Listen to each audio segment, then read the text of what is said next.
We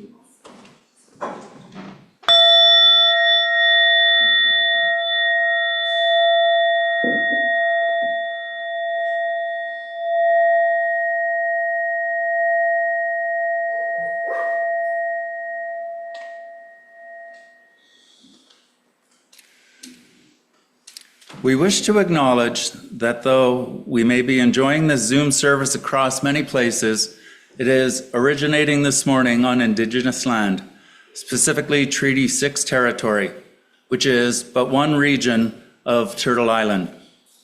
Recognizing that not all nations refer to this land as Turtle Island, the turtle still emphasizes life, earth, culture, and Indigenous autonomy. Acknowledgements are vital, not just for awareness of the traditional homeland of Indigenous people, but also ask us to understand and engage with the historical, present, and future impacts of colonialism. They ask us to think about how we are all treaty people and what treaty means. They ask us to understand how Canada and we as individuals are often complicit in Indigenous erasure. These acknowledgements ask us to accept and sit in possible moments of discomfort that we may experience before, during, or after this service to help us listen, understand, and learn so that we may do better in the future.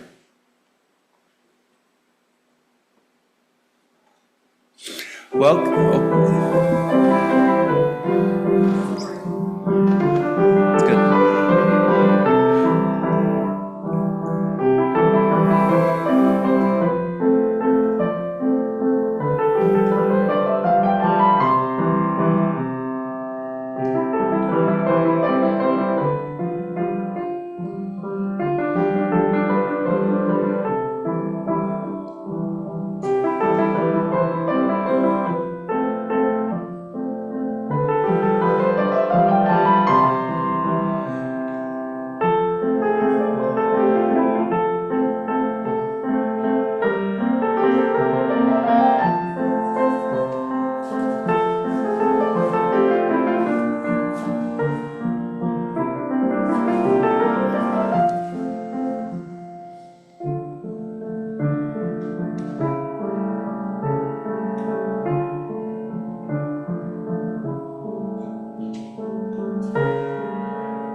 Welcome to Westwood, a Unitarian Universalist community where our search for spirituality and our passion for justice mingle and meet, where our head and our heart are divided no more, where reverence for the earth and belief in the dignity of every person inform our ethics, where music is an expression of our joy, worship a sign of our faith, and acts of justice a symbol of our hope.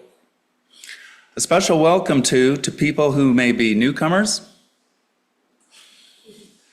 Not today. Oh, one. Hi, Gray. Perhaps here for the first time. We are a welcoming, nurturing, and inclusive community where people may experience freedom of religious thought, spiritual development, hope, and inspiration. We hope you'll stay for refreshments and conversation after the service, ask questions, sign the guest book, and we will send you our newsletter by email. Feel free to come to any event you see there, and please come again. Our services change every week.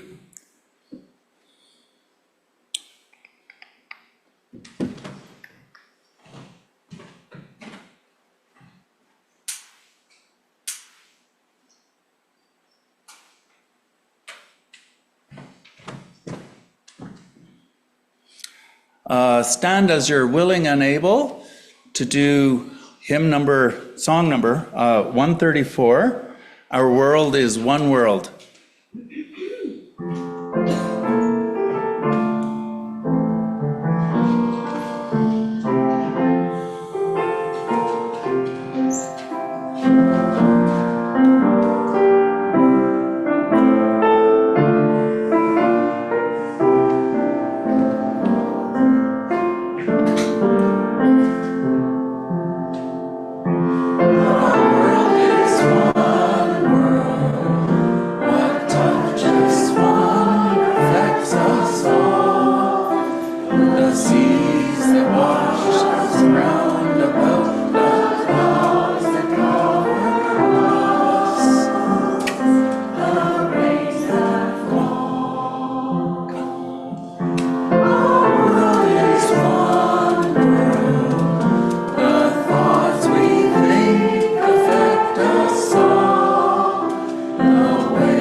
So for my introduction for Gray, I'm stealing an introduction from this book called The Web of Life.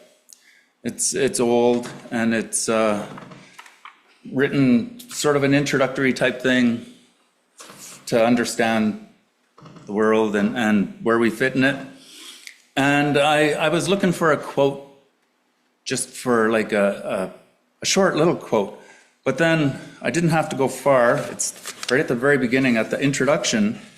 I'm going to steal it because it's an introduction for Gray. I'm just going to substitute. The introduction here refers to the author, John Storer. I'm going to take out his name and put Gray Jones. And otherwise, it's pretty much what it is. There are some truths, even fundamental ones, that are apt to elude us. The most basic truth regarding our Earth home is that all living things in some manner are related to each other. This fact, while mainly important as a physical principle, carries implications even of a spiritual nature. This talk is important primarily because it is a study of the interrelationships of living things. It deals with a field of knowledge known as ecology. Sound conservation practices are based upon this knowledge, and consequently this talk is essential listening for everyone who is interested in conversation.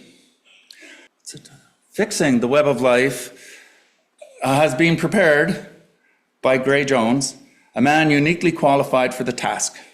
Long years of first-hand observation in the field impressed upon Gray Jones the truth that no living thing, whether plant or animal, is independent.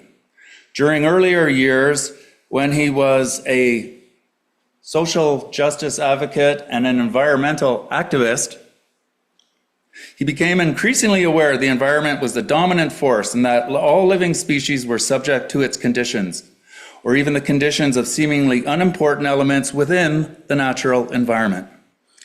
How self-evident a fact, and yet how difficult for any of us living under modern conditions.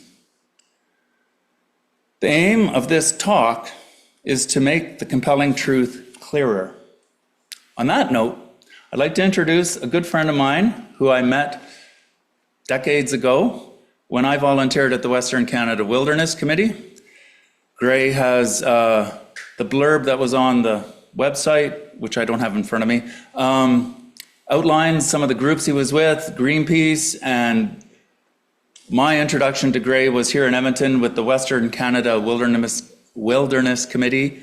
Gray was the executive director and helped the cause here in Edmonton, and that's our way of knowing each other. So, without any further ado, I'll allow Gray to have a talk. Handle. No, that's after. Etta, patience. I switched up the order today. The candles are later. I look forward to your candle. Come on, Gray. Thanks, Dave. You made my work easier. Look at this. Humankind has not woven the web of life. We're but one thread within it. Whatever we do to the web, we do to ourselves. All things are bound together. All things connect. What a great ecologist. Chief Seattle. Those were my closing words. 54. All right, coffee time.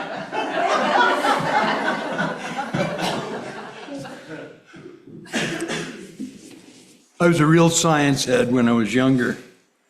I was destined to be a PhD or a medical doctor. I dropped out of medical school, got into biology, and I took some strange turns in the road. I happened to meet a native fellow who was a medicine man. His name was Richard Kestel. He was a Hopi Indian. He says, you got to get rid of a lot of the shit from your head. You've got too much academic shit in your head. I said, how do I do that? He says, well, I'm with the Native Church of America. I'm going to take you to a peyote ceremony. So you go through a cleansing and you take the peyote, and I thought, boy, this isn't doing anything to me. And then I looked up and everything was connected. There were little filaments connecting the trees and the birds and the people who were talking in the room, filaments, and I felt this hum, like Om. I could hear it. And that's when I first felt the web of life. We're not listening very well. I was on, I go over to the Mutard Conservatory. I'm sorry, you couldn't hear me. You're probably better off not hearing me. But I went over to the Mutard Conservatory. I spent time over there. I've taken tours in there. I just like it. I just love it. I've got a wonderful feeling to it. And I had a Stephen King moment going on the train over there from 102 Street. The train was crossing the river, and there was a double rainbow out the window. I was just stunned. I couldn't say anything. It was so beautiful. And I looked around the car. Nobody was looking at it. They were looking at their handheld devices. Now,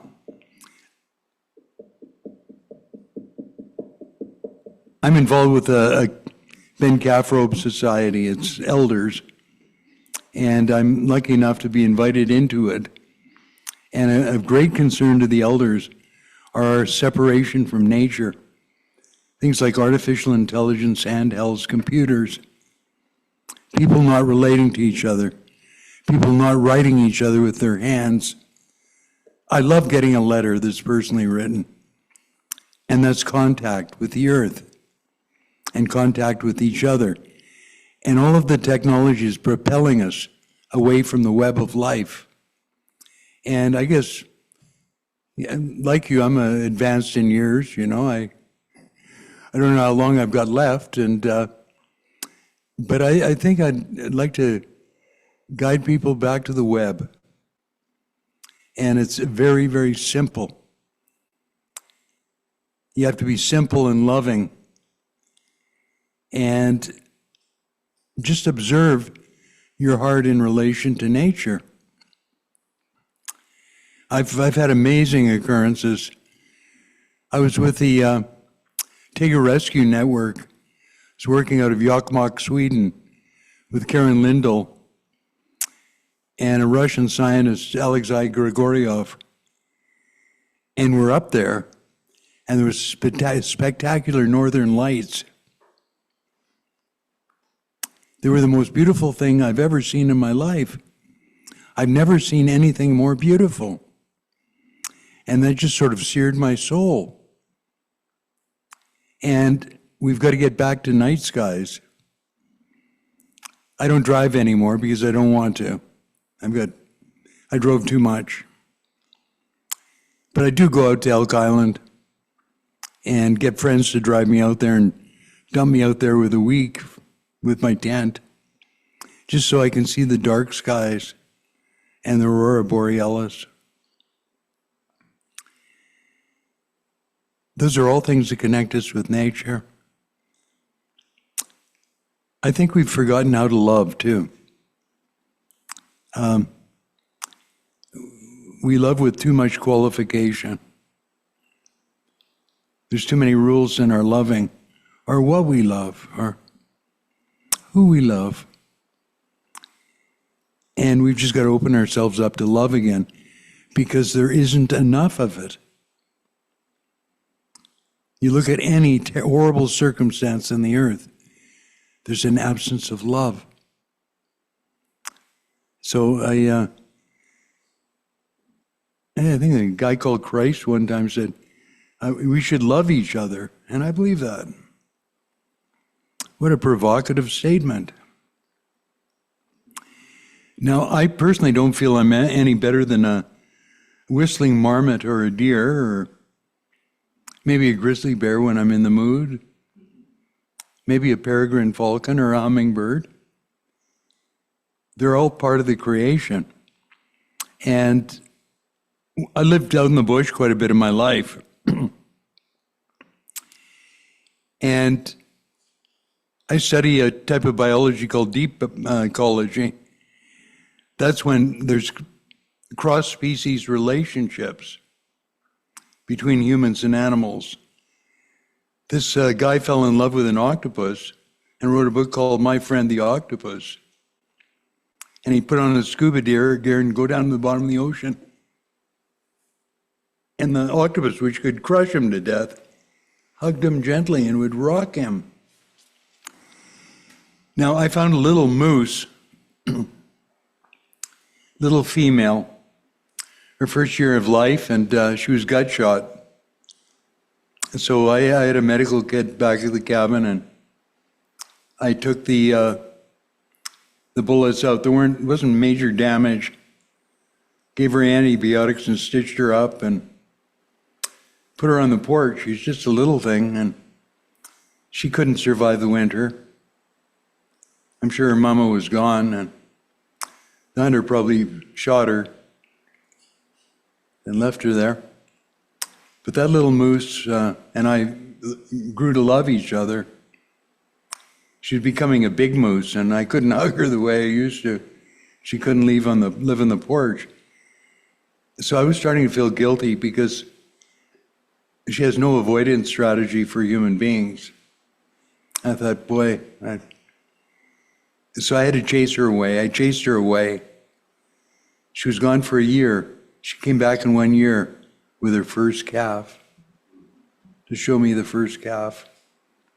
She let me touch the calf, and she nuzzled. I felt overwhelming love, and I felt deeply touched and deeply moved. Now, how do we get back into the web, and how do we love? I'm sorry. I've got a hearing issue too. Is that better? Oh, yes. You can move the mic. You can move that mic. Like that. Yeah. See? It's better. You said I didn't have to move it. There we go. So you can hear now. That's either a good thing or a bad thing. It's a good thing. So I ponder all these things and try to put them into context. And I'm gradually simplifying my life. I'm getting rid of all sorts of stuff and paring down, and it less and less. And I got rid of my television set. I thought I was going to go nuts for 2 months. I went through withdrawal. And I listen to music. And it isn't a boring life. You might have to go out and communicate with somebody or take a walk. And I love your animals here, Dave. Look at them. Look at little sweethearts. We've lost our place in the web of life because we think that we can rule the world, dominate, and we elect all these leaders that are monsters. Trump, Putin, I can go on and on and on. Just vicious, vicious leaders representing the worst of humanity. I call it toxic masculinity, uber toxic masculinity. And we have to have the courage to get back to gentleness and elect leaders that are part of the web. See beyond the economic wars. And who wants a coal mine in the east slope of the Rockies? The cowboys don't want it. The native people there don't want it. Daniel Smith wants it because it's worth billions of dollars. It contaminates water that we're running out of in Alberta. We're just making stupid decisions all over the place. Jasper burnt to the ground. And what are we doing? We're doubling oil and gas production. That's like putting gasoline on a fire. Our house is burning. Little Greta Thunberg. I was getting really dispirited that people weren't doing anything. She's turned on millions of kids around the world. She's addressed Davos, the United Nations. When she was 16, she addressed the World Economic Council. Just read a little deal here.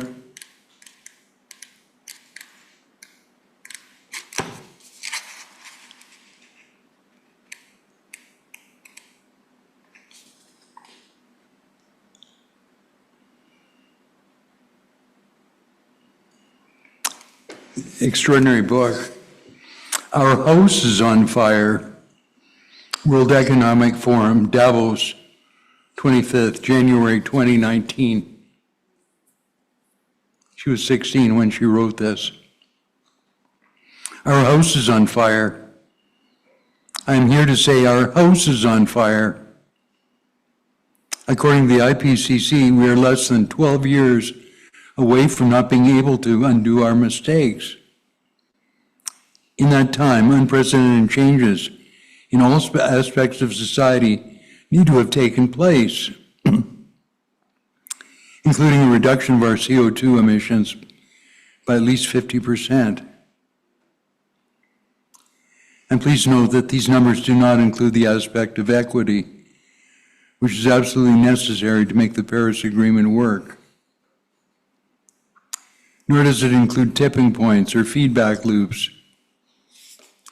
like the powerful methane gas released from thawing Arctic permafrost. A place like Davos, people like to tell economic success stories, but their financial successes come with an unthinkable price tag. And on climate change, we have to acknowledge that we have failed. All political movements in their present form have done so. And the media has failed to create broad public awareness.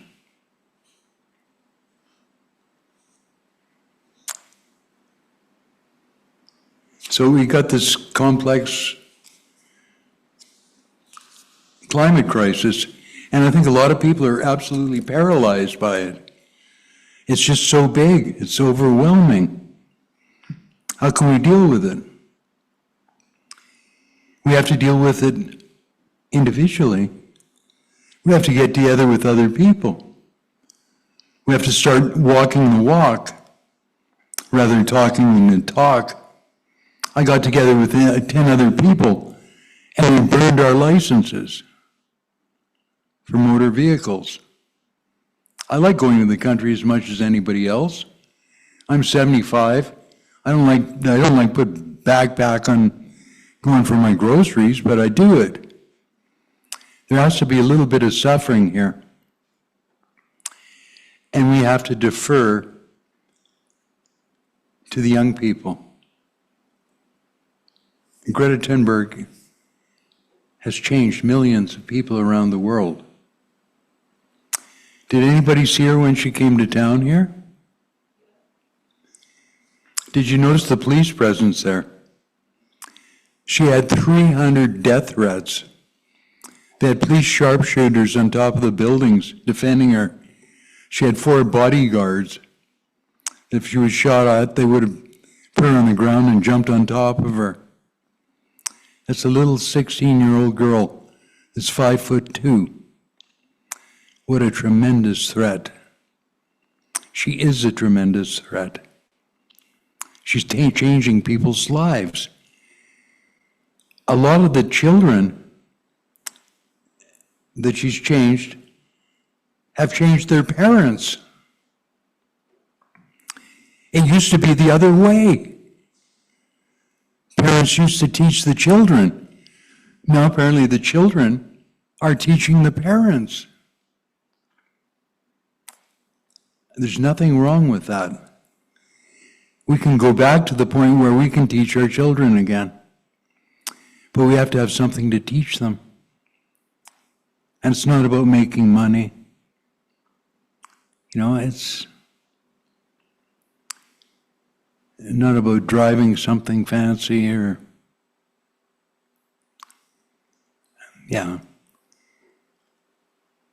We have to get back to very basic things.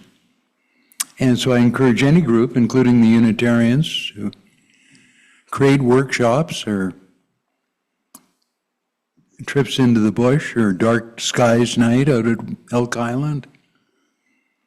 Rent a school bus and go out to Elk Island and one of the dark sky nights out there. It's amazing. Those things, and take it to heart and spread it around.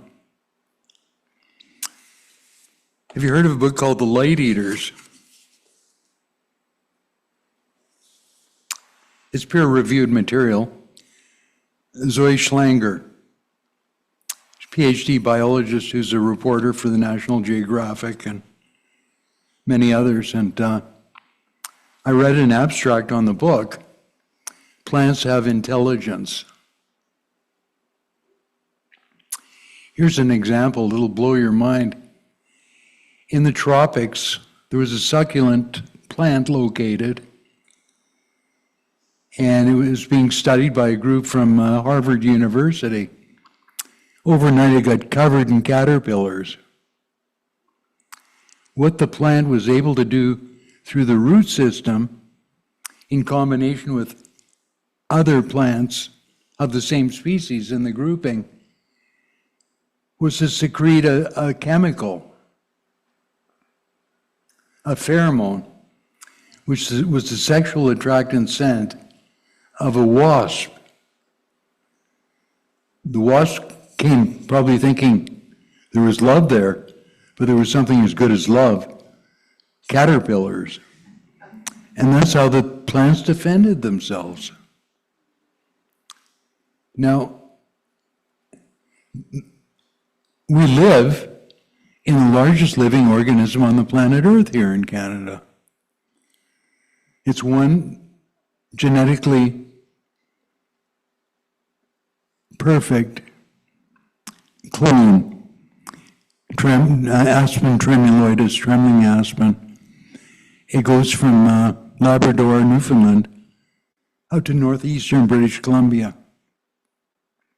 That's pretty amazing. Pretty amazing. And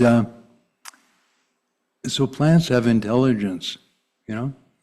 Not the way our intelligence, but it's an intelligence. They work out problems.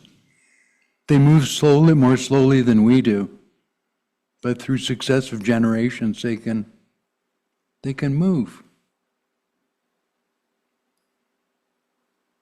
We can learn so much. I mean, what a wonderful world. It's amazing. Anyways, read The Light Eaters, Zoe Schlanger. Such a beautiful book. I'm about talked out. So what do we do now? For time. Yeah, oftentimes we go a bit longer. We still have to do candles of concern, but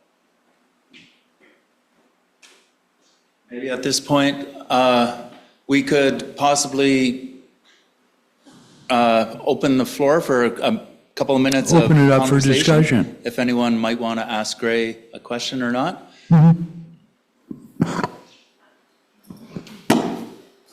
Thank you. I didn't quite get your name. Gray Jones. Yeah. I was going to light a candle to Mammon, the god of money.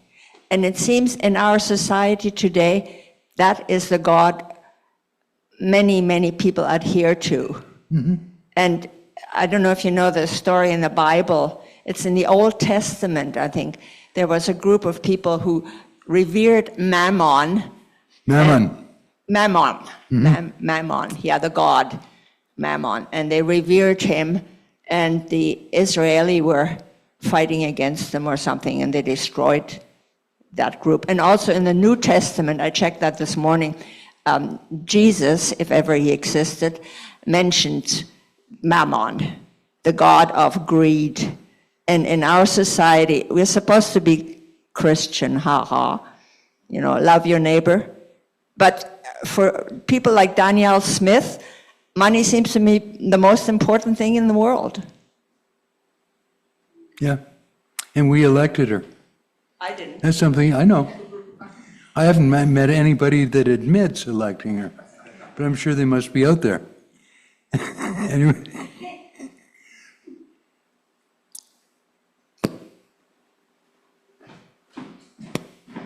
And talk loudly because I'm hearing impaired as well.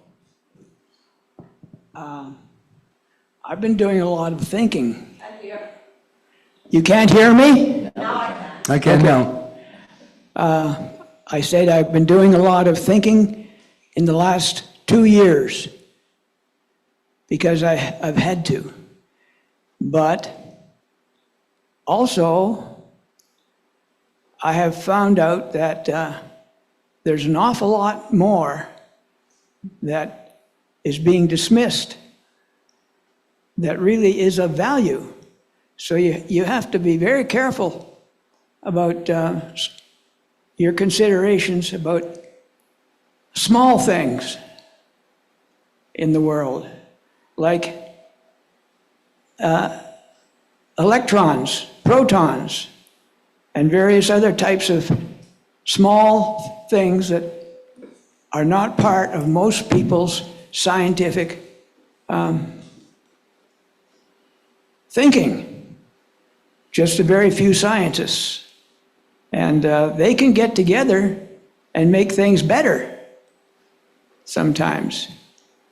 So we have to be careful how we throw things out as being useful. That's enough. Thank you.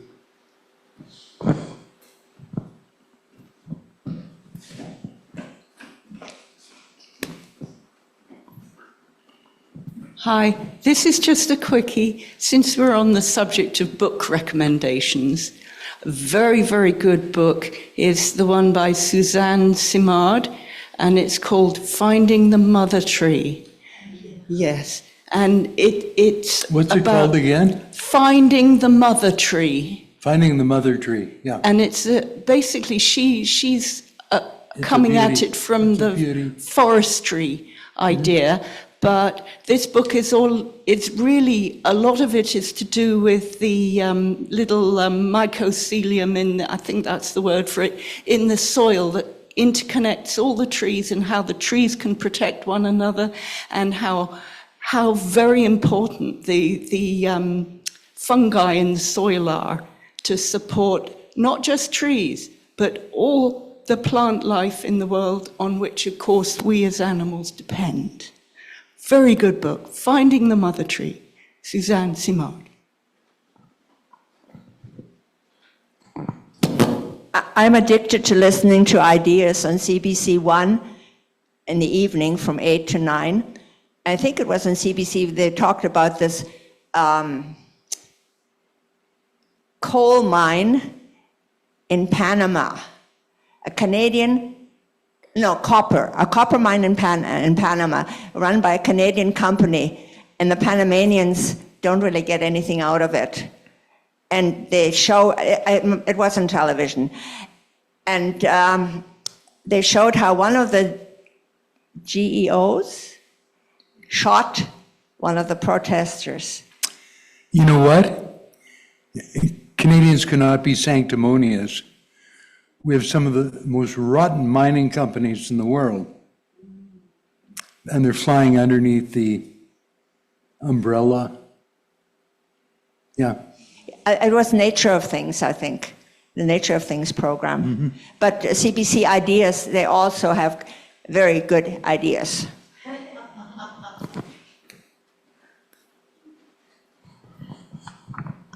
I'm just thinking that it may be very difficult to deal with our climate crisis and all the crises that are happening when people, they're so dependent on stability and maintaining a certain way of life. They seem so dependent on it. And how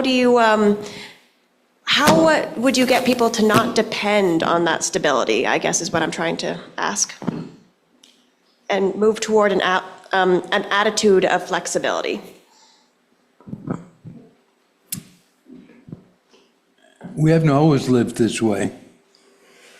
I think if we look at what's happened to our society and structures, it has a lot to do with the internal combustion engine and everything that went along with it.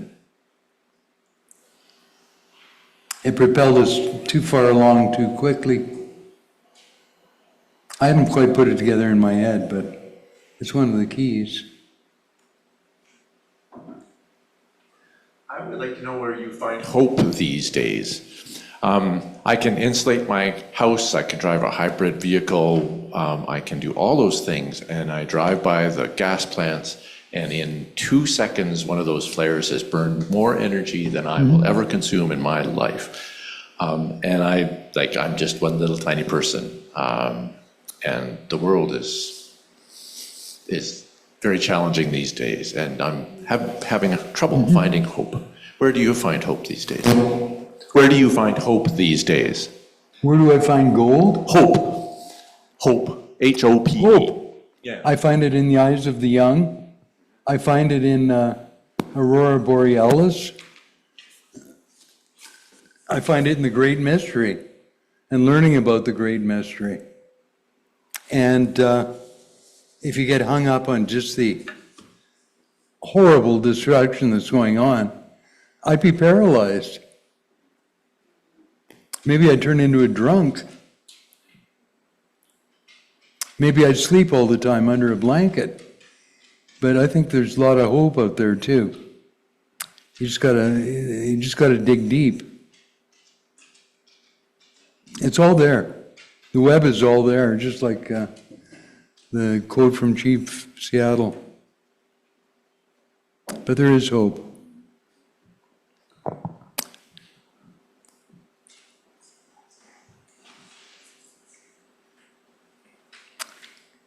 Well, great. I appreciate hearing your talk, and we're going to have another song now, hymn number 98. Thank you, Dave. And yeah, we'll continue on with the service, and then we're going to do candles after that. Sadie.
The lighting of candles of concern and celebration is a cherished tradition in many Unitarian Universalist congregations. It allows us to understand each other's worlds a little better, enabling us to share the joys and to offer comfort to those with concerns. It helps us to be a true community.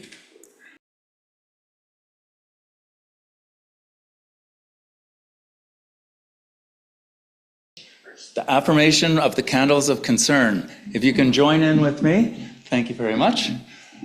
May the light of these candles inspire us to use our power, to heal and not to harm, to help and not to hinder, to serve the spirit of truth in loving affection and trusting hope.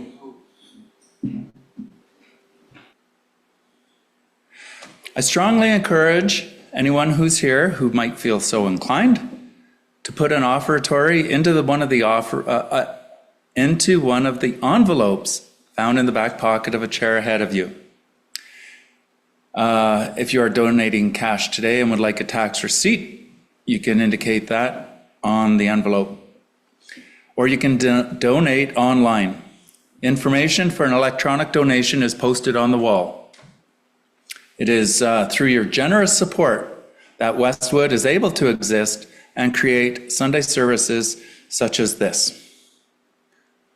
Ooh, I need to acknowledge all the volunteers. It's all out of sequence here. Where am I? Offertory.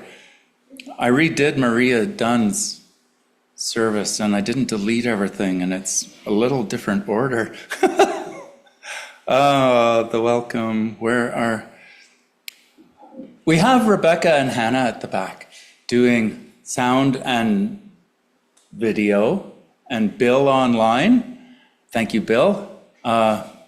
Gray's service and this service and Gray's talk has been recorded and will be available. Sadie and Sasha made coffee today.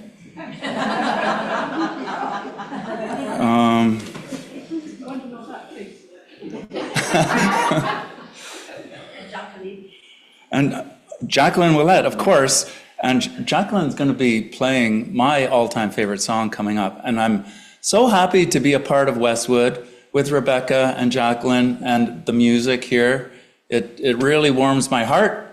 And the lyrics, the words from the two earlier songs, I thought were quite appropriate for what Gray was talking about today.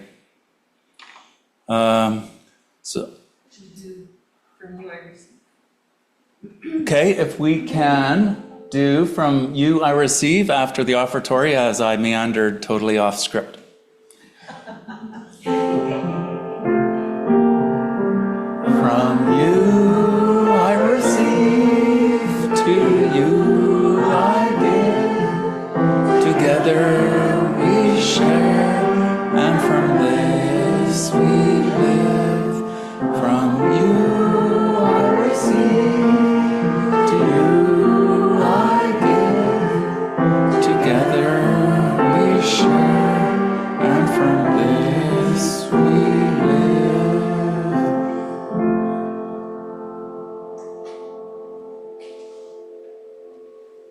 Nice. Now, my favorite song.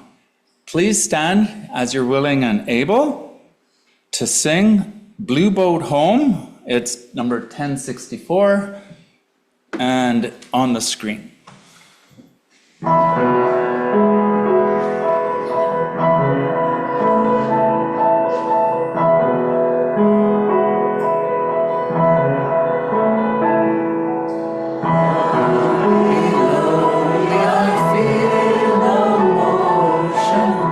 Standing on these mountains and plains, far away from the rolling ocean, still I drive and heart and sing.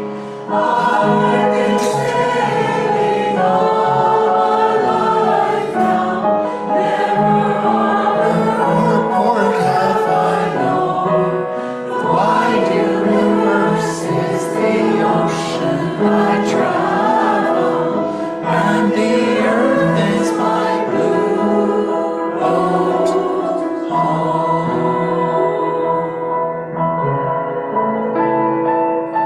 Sun my sail and moon my rudder, as I ply the starry sea. Lead me over the edge in wonder, casting questions into the deep.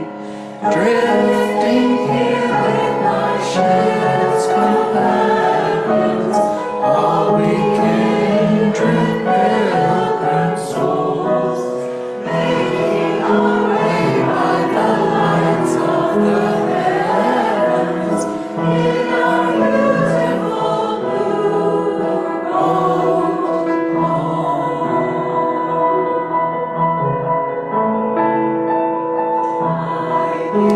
Thanks to the waves upholding me, hail the great winds urging me on.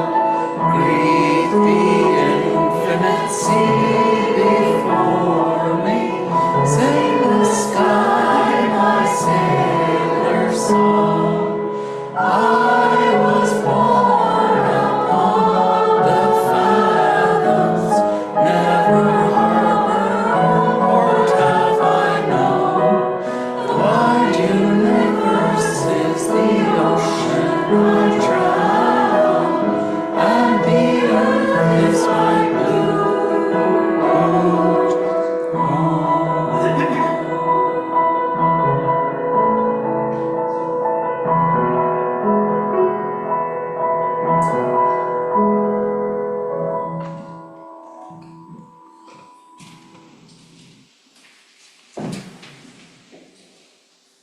I forgot to light a candle, a final candle for any that remain unspoken in our hearts.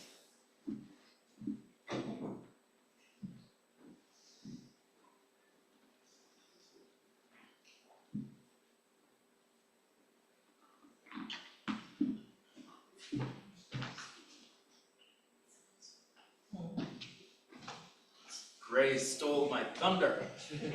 These are the closing words. Humankind has not woven the web of life. We are but one thread within it. Whatever we do to the web, we do to ourselves. All things are bound together. All things connect. Chief Seattle, 1854.